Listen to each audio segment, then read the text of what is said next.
नमस्कार कक्षा 12 के बच्चों। अभी तक आप लोग संस्कृत विषय में चंद्रापीठ कथा की उत्तरार्ध भाग का चतुर्थ परिच्छेद पढ़ रहे थे। इसके आगे हम लोग आज जो है पंचम परिच्छेद पढ़ने जा रहे हैं और आप लोग इसे ध्यान से देखेंगे। गते च तस्मिन् गंधर्वराजपुत्री विसृज्य सकलं सखीजनं परिजनं च प्रासादम् आरुरोह। गते च तस्मिन् चतुर्थ परिच्छेद में आपने पढ़ा अंत में कि चंद्रापीठ भी उसी के साथ निकल कर केयूरक द्वारा बताए गए मार्ग से मणि मंदिर चला जाता है। उसके जाने के बाद गते च तस्मिन् चंद्रापीठ के चले जाने के बाद गंधर्व राजपुत्री कादम्बरी सकलं सखी जनम परिजनम विसृज्य अपनी सभी सखियों और सेविकाओं को विसृज्य मतलब छोड़ करके प्रासादम आरुरोह अपने महल में ऊपर चढ़ गई, यानी कि अपने महल में चली गई। ठीक है, आरुरोह चढ़ गई, चली गई। तो चंद्रापीठ के चले जाने के बाद गंधर्व राजपुत्री कादम्बरी जो है वो अभी अपनी सभी सखियों को और सेविकाओं को छोड़ करके अपने महल में चली गई। तत्र च शयनी निपत्य, वहाँ जा कर के वो शैया पर पढ़ करके, निपत्य मतलब पढ़ करके यानी अपने बिस्तर पर पढ़ करके, शैया पर पढ़ करके एकाकिनी एवं चिंतयामास, एकाकिनी यानी कि अकेली। तो वहाँ अकेली जो है चिंतयामास मतलब चिंतन करने लगी, सोचने लगी। ठीक है। अहो किमिदम आरब्धम चपलया मया, कहती है कि अरे मुझ चपला ने, चंचला ने ये क्या करा, या ये क्या आरब्धम मतलब प्रारंभ कर दिया। कहने का मतलब मैंने ये क्या शुरू कर दिया। न परीक्षता अस्य चित्त वृत्ति। तो बच्चों, क्योंकि ये चंद्रापीठ से प्रेम करने लगी थी और इस बात को इसने व्यक्त भी कर दिया था। तो इसलिए ये जो है थोड़ा सा परेशान थी। ये इस प्रकार न परीक्षिता अस्य चित्तवृत्ति, और इसी विषय में ये आगे कह रही है कि मैंने अस्य चित्तवृत्ति चंद्रापीठ के मनोभाव को, भावनाओं को नहीं देखा, उसकी भावनाओं की मैंने परीक्षा नहीं ली। परित्यक्तः कुल कन्या का नाम क्रम, और मैंने जो है कुल कन्याओं का क्रम भी छोड़ दिया, कुल कन्याओं की परिपाटी भी छोड़ दी। कहने का मतलब विवाह के लिए जो कन्याएं होती हैं वो अपने माता पिता के जो है माता पिता के द्वारा ही विवाह को संपन्न करती हैं, जहाँ वो कहते हैं वहीं करती हैं। इस प्रकार तो मैंने ऐसा नहीं किया, और यही चीज़ ये सोच रही है। और आगे कहती न गुरुजनात न त्रस्तम, आगे कह रही हैं कि एक तो कुलकन्याओं की जो परिपाटी है उसको क्रम को भी मैंने तोड़ दिया, और गुरुजनात यानी गुरुजनों से त्रस्तम न भयभीत नहीं हुई, मैं अपने गुरुजनों से भी भयभीत नहीं हुई। लोकापवादात न उद्विग्न, और लोकापवाद कहने का मतलब लोकापवाद कहते हैं निंदा से, लोक निंदा से, लोग क्या कहेंगे, है ना। तो लोक निंदा से भी जरा भी उद्विग्न नहीं हुई, जरा भी जो है परेशान नहीं हुई, घबराई नहीं। उद्विग्न होना मतलब घबराई नहीं। आसन्नवर्ती सखी जनोऽपि उपलक्ष्यतीति मंदयामया न लक्षितम। आसन्नवर्ती यानी अपने समीप में रहने वाली जो मेरी सहेलियां थीं, पास में जो स्थित मेरी सखी लोग थीं, उनको भी उपलक्ष्य उपलक्ष्यति इति, यानी उन्हें भी मैंने नहीं देखा। वो मंदया मया न लक्षतम। एक बार फिर से इसको देखेंगे। आसन्नवर्ती सखी जनोपि उपलक्ष्यति इति मंदया मया न लक्षतम। आसन्नवर्ती यानी कि पास में रहने वाली, समीप रहने वाली सखियां भी मुझे समझ रही हैं, जान रही हैं। इस चीज़ को मैं मंदबुद्धि ने नहीं जाना, यानी इसका भी मुझे ध्यान नहीं रहा। मंदया यानी मैंने इसे भी नहीं जाना। मंदया मया मूर्ख, मंदया मतलब मूर्ख, मैं मूर्ख ये भी नहीं समझ पाई। ठीक है बच्चों। तो तथा महाश्वेता व्यतिकरेण प्रतिज्ञा कृता श्रुत्वा एवं, अलग करेंगे तो श्रुत्वा एवं वृत्तान्तं किं वक्ष्यति अम्बा तातो वा। फिर से देखेंगे। तथा महाश्वेता व्यतिकरेण प्रतिज्ञा कृता, आगे कहती है कि महाश्वेता के संबंध में मैंने जो है अविवाहित रहने की बात की थी, यानी मैंने बच्चों इसने भी महाश्वेता के साथ अविवाहित रहने के लिए जो है प्रतिज्ञा की थी।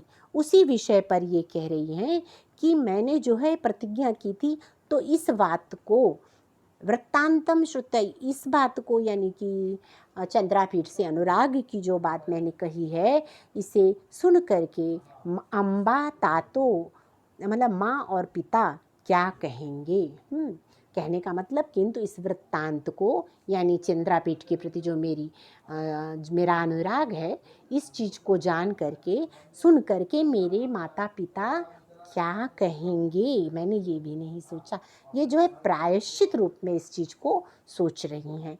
किं करोमि, क्या करूं, केन उपायेन स्खलितमिदं प्रक्षालयामि, केनोपायेन स्खलितम इदं प्रक्षालयामि। केन उपायेन, किस उपाय के द्वारा, स्खलितम यानी इस जो कार्य को मैंने किया है, जो भूल की है, इदं प्रक्षालयामि कैसे ढकूं, यानी इस भूल को मैं कैसे ढकूं, क्योंकि इसने व्यक्त भी कर दिया है। तो इसी चीज़ पर ये कह रही हैं कि मैं किस प्रकार, अकेले में सोच रही हैं कि मैं कैसे अपने इस भूल को सुधारूं, किस प्रकार से इसको ढकूं। पूर्वकृता अपुण्य संचयन एव अयम, पूर्वकृता पुण्य संचयन एव अयम आनीतो मम विप्रलम्भकः चंद्रापीडः इति संचित्य गुरुवीं लज्जाम उवाह। तो कहने का मतलब कह रही हैं कि पूर्वकृत अपुण्य, यानी निश्चय ही ये सोच रही है कि निश्चित रूप से मैंने जो है पूर्वकृत यानी पूर्व जन्म में कोई अपुण्य किया है, कोई पाप किया है, इसीलिए उसी पाप ने मुझे जो है आनीतो विप्रलम्भकः चंद्रापीडः, मुझे जो है ठग लेने वाले इस विप्रलम्भक, तो कह रहे हैं कि इस प्रकार वंचक यानी ठगने वाला, तो चंद्रापीठ को जो है वो यहाँ लाया है। एक बार फिर से देखेंगे। प्रायश्चित रूप में सोचती हुई कादम्बरी ये कह रही हैं कि निश्चय ही मेरे पूर्व जन्म में किए पापों के कारण ही ये जो चंद्रापीठ है, ये ठग के रूप में मेरे सामने आया है। इस प्रकार सचिंत्य गुरुवीं लज्जामुवाह, तो सोच करके वो गुरुवीं बहुत अधिक लज्जामुवाह लज्जित हो उठती है ना बच्चों। तो इस प्रकार से ये जो है अकेले में जो गलती की है उसके लिए प्रायश्चित के बारे में सोचती है, और उन्हीं बातों को ये अपने मन में सोचती है कि किस प्रकार से मैं इस जो गलत कार्य मेरे से हो गया है, या जो भी हमने मूर्खता कर दी है, इस पे किस प्रकार से मैं इसको ढकूं, इस भूल को किस प्रकार से सुधारूं। तो बच्चों इस परिच्छेद में की ये व्याख्या थी। आगे आप देखेंगे तो जो है आगे इसमें देखिए आप लोग कि इससे संबंधित जो परीक्षित से संबंधित जो प्रश्न है इसके उत्तर आप ध्यान से देखेंगे। देखेंगे बच्चों, इसमें इस परीक्षित से संबंधित बच्चों प्रश्न देखिएगा तो उपर्युक्त गद्यांशस्य पुस्तकं लेखकं च नाम लेखत, यानी उपर्युक्त गद्यांश जो था उसकी पुस्तक और लेखक का नाम लिखना है। तो प्रस्तुत गद्यांश पुस्तकं नाम चंद्रापीठ कथा लेखकः च बाणभट्ट अस्ति। तो ये जो गद्यांश है इसके जो है पुस्तक का नाम चंद्रापीठ कथा है और बच्चों इसके लेखक हैं बाणभट्ट जी हैं। ठीक है, अगला प्रश्न इसमें बनता है बच्चों, अहो किम इदम आरब्ध चपलया मया। ये शब्द यहाँ इस वाक्य का जो है आपको रेखांकित अंश है, ये इसकी आपको व्याख्या करनी है। तो अहो किम इदम आरब्धम चपलया मया, इसका अर्थ होता है अरे मुझ चंचला ने ये क्या कर डाला।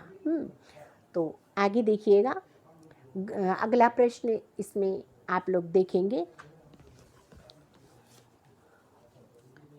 गंधर्व राजपुत्री विसृज्य सकलम सखी जनम परिजनम चकुत्र आरुरोह, यानी कि गंधर्व राजपुत्री ने अपनी सभी सखियों और परिजनों यानी कि सेविकाओं को छोड़कर कहाँ गई।